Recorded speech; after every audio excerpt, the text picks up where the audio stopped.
Hey everyone, and welcome to another GTA Online video here on the channel. So the Safe House in the Hills DLC is coming up on a month old at this point, which is kind of crazy that time went by that fast. But that means it's the perfect time to talk about the DLC as a whole, the pros, the cons, and everything in between, and just kind of give my thoughts on it. I always like to wait about a month after the DLCs before making the review video for the update, because at that point the honeymoon phase is long over at that point. And it's had enough time to settle within the community to see how all the content lasts. So let's start off with the good parts of the Safe House in the Hills update. The mansions themselves. The interior is really cool. The new way they handle the instanced interior so you can be outside of the mansion at the same time without being killed by a griefer. That's really cool. And I kind of wish there were more interiors that worked like that, like the yacht, for instance. Although I guess with the yacht defenses, that kind of helps it in that aspect. I do wish the mansions had more personal customization to them, but overall, I think they did an alright job with them. The business boosts are cool, and the buffs from the yoga and lifting weights are nice, although I wish the strength buff lasted a bit longer than it did. Maybe they'll fix that in the next update, I don't know. My favorite quality of life feature of this update is definitely the ability to put lock-on jammers on non-weaponized aircraft, although I do wish it was on even more aircraft, even some weaponized ones that are pretty bad in their current state. I think that would do a lot to help those weaker aircraft out. But it's still a good start at least, and I'm having a lot of fun just playing around with the new aircraft, well, old aircraft that are now made anew again with the lock-on jammers. The mission creator is a great step forward, although right now at least it's kind of a rough start with people not being able to properly turn off wanted levels. And I still haven't even seen super complex jobs yet with the creator, but as I said in my mission creator video specifically, that is likely only an issue because people are still learning how to use the creator properly. And for what it is worth, I have had some good laughs and good times playing the jobs that players have currently made, so it's really just a net positive in my opinion.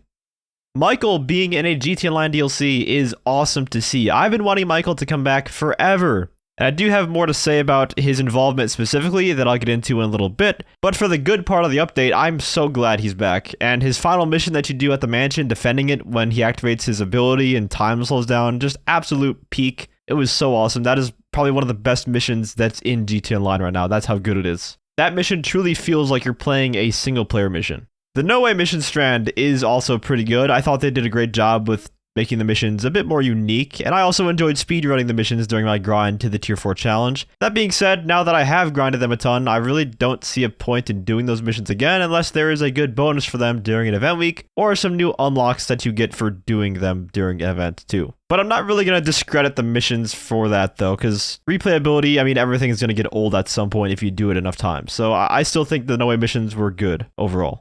As far as the bad things about this update, I only really have one thing to put here aside from the huge other topic that I'll get into afterwards that will sum up everything perfectly, and that is the vehicles. I don't have a problem with the vehicle choice itself per se. I do like driving the new FMJ with HSW, that's really fun to drive. The GT750 is also great to drive. The electric Porsche, however, is pretty underwhelming in my opinion. It's not that interesting. And the fact that we still don't have another HSW bike after all this time. Come on, man. The HSW Hakuchi Drag is the only HSW bike that we have after almost 4 years of it being in the game.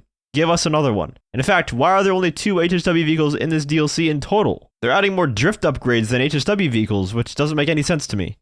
Alright, now it's time to address the elephant in the room. Because despite the many things I liked about the Safe House in the Hills DLC, in the back of my mind, I just can't help but think that this DLC feels incomplete. It feels like half of a DLC. And there's a few reasons why I think this way, and I think it really makes a whole lot of sense when you put it all together. So let's get into the big theory. Number 1, the vehicle amount. We only got 10 new vehicles in total if you don't count the drift tune upgrades, which I don't really count those as new vehicles personally. Or I guess technically it's 11 if you count the No Way Taxi, but you don't really drive that and you can't own it, so I don't really count that as a new vehicle either. And we only got 3 new vehicles on release day of the DLC if you weren't a GTA Plus member to get the FMJ and the other one early, the other supercar. That is the smallest amount of vehicles that I have seen in a GTA Online update in a very long time. Which to me, sounds like some vehicles were held back. That's the vibe I get from such a small amount of vehicles being released, especially on day 1. The next thing, and this is a huge one, is the lack of involvement with Michael.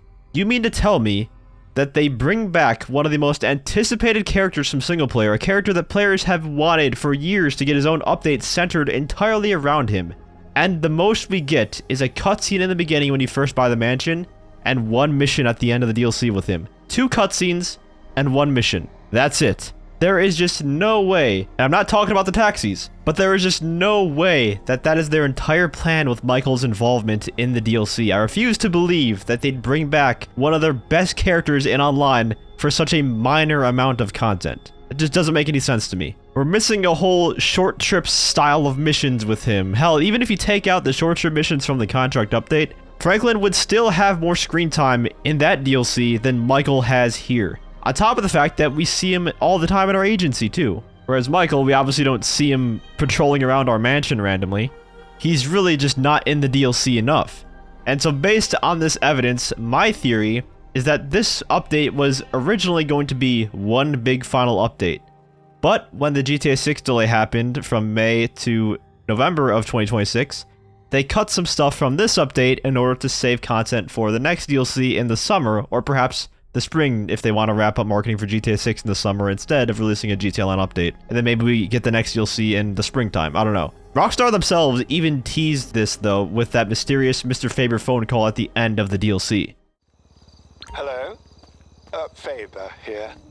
I heard there was something of a disturbance at your lovely home. I just wanted to assure you that that unfortunate incident had nothing whatsoever to do with me. I have nothing but the greatest respect for you and your work. I'm sure we're going to go on to do great things together. I'll be in touch soon. Yes. Now let me ask you this, why would he say he'll be in contact soon with us when nothing ever happens after that? Mr. Faber doesn't ever contact us or anything after this point. And after this phone call, it feels like there's supposed to be more to come at this point, right? But nothing happens. So you just get that awkward feeling of incompletion, like, oh, wait, that's it? Because it feels like we just leave this whole plot point on a cliffhanger. We never hear from Michael again, we never hear from Mr. Faber again, and then it just tells us we can replay the missions after that. It just doesn't feel complete. And when I was first playing this DLC on release day, after I completed this, I was just confused. I was like, okay, so how do I unlock the Michael missions then? Are there more Michael missions? Me and my chat were confused too. We all thought there was more content to play, but it turns out it was just that one mission. Everyone was asking, oh, how do we unlock the Michael missions? Well, there is no Michael missions, that's it. And there's none in the drip feed either. So I think the fact that Michael is mysteriously not included a whole lot in this DLC and Mr. Faber's strange phone call means that this is the point that the update splits. And that in the final update that was originally supposed to be part of this DLC but was cut to make it into 2 different DLCs will involve Michael in a very big way, and we will be teaming up to take Mr. Faber down as the big final boss, per se, of GTA Online. And you might be saying, well, isn't Mr. Faber a good guy? I mean, we do missions for him, and he's friendly to us all the time. Well, Mr. Faber says on the phone call that he had nothing to do with the attack on our mansion, but he says it in a very condescending way, and he just sounds like an evil villain, really, and I think they did that on purpose to kind of foreshadow what is to come. And in Avi's phone call warning us about the attack on our mansion, he also questions how our characters were tracked, that it's impossible. Listen, you're in danger. You hear me? Big danger. I don't know how they tracked you. It's impossible. But they're coming for you after what you did to them. They're outside your... And when you think about it, it would be impossible for them to track us, as our only contact that we made with Avi during this entire mission strand was at various payphones throughout the city. That would be impossible to track. There was no mention of a mansion or anything like that during conversation, and we of course didn't say a word to the FIB when we got arrested in the finale because our characters don't talk. Avi is the one character in GTA Online who is super self-conscious about being tracked, so he would be the last person to let that happen, and it still ends up happening somehow. But when you think about it on a deeper level, who is the one character that has ties to our characters, our mansions, and No Way, the company who we went against during the mission strand? Well, it's none other than Mr. Faber himself, who at the very beginning of the DLC when we were introduced to our mansions, he very briefly mentions this. Now, do excuse me, I am in Los Santos to hear a Series C pitch. Driverless taxis, you've probably seen them around.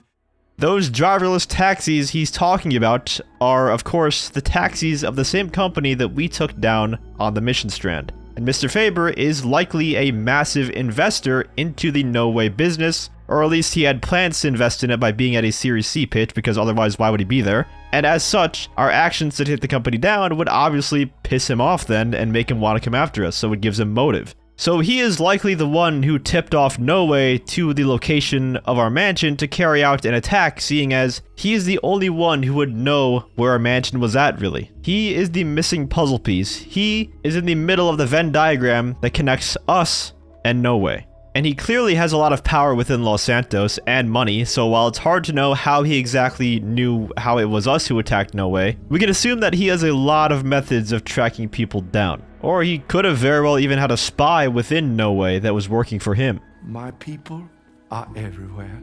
To make a long story short, I believe this DLC was split into 2 parts following the GTA 6 delay to November instead of May of 2026, and the main bulk of the next DLC will involve us teaming up with Michael to take down Mr. Faber once and for all for the finale of all GTA Online updates. But those are just my thoughts on the Safe House in the Hills DLC. Let me know what you guys think about not only the last update, but the 2-part theory with Michael and Mr. Faber as well. If you enjoyed the video or found it helpful, feel free to leave a like, as well as subscribe to my channel for more GTA Online content. I also want to give a huge shout out to all of my channel members for your support. If you'd like to become a member for some exclusive perks, you can either use the join button, or the link that's down in the description. And as always, thanks for watching, and have a great day.